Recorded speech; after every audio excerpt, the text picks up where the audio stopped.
Hello, content creators, and welcome to Loki Studio. This is Craig, and I will be guiding you through a valuable feature we call the EDL feature for Adobe Premiere imports.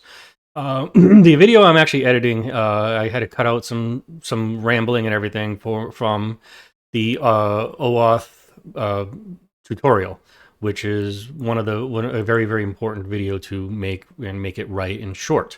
So I have it heavily edited here. I got some cuts, ramble spots, little extra spots over here, and then done, right?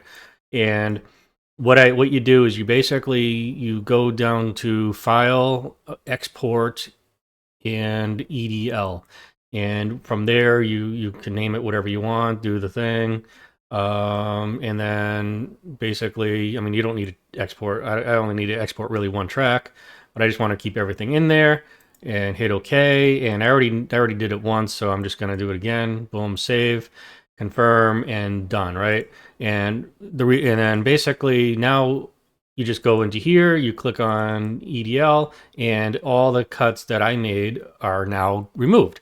And this is a very valuable thing for when you're doing video editing.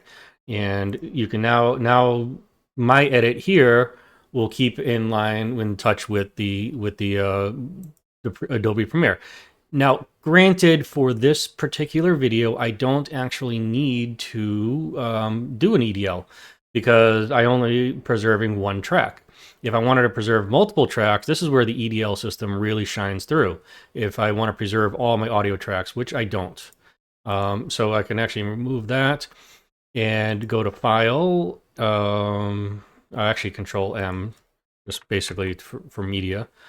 And I just want to put, essentially, let's just go here, and I'm going to put in the actual path where I want it to go, which is here.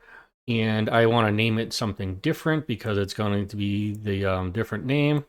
So I'm actually going to name it underscore final. Okay, and this is actually very important for the variant system, and you'll see in a couple seconds. So basically, boom, export. Okay. Now, why is Adobe Premiere takes a long time versus Loki Studio, which takes several seconds? Well, because Adobe Premiere re-encodes the entire video. Uh, my trick is just basically takes the video slices, puts the different slices together somewhere else in a completely separate file. It doesn't re-render; it just preserves it exactly as is.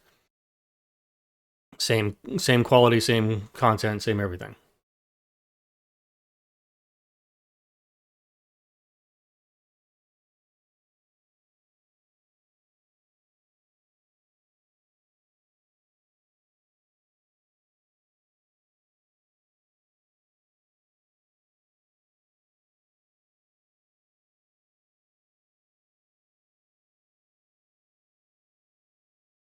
Okay, now we have the file saved and everything's ready to go, right? And then you're gonna see in here, I mean, I don't have this one right now, but if I go to the transcribe tab and I go down to here, I have final and original.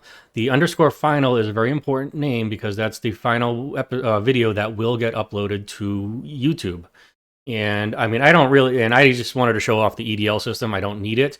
But if I do render, it's not really final video. It's actually should be render edited video. But it is in a way final, right? So now I have final, edited, and original.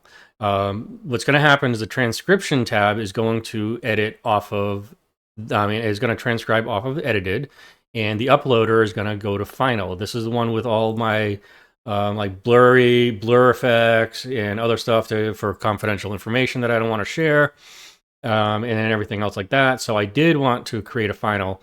I did not need an edited in this situation. I already said that a couple times, but it was really great way to illustrate the version. And it's 8 minutes and 23 seconds. You go into Adobe Premiere, and at the very end, it is about 8 minutes and 23 seconds as well. So the timing is the crop is exactly the amount of time that was sent in there. So basically, that was it. And have a great day. See you around in the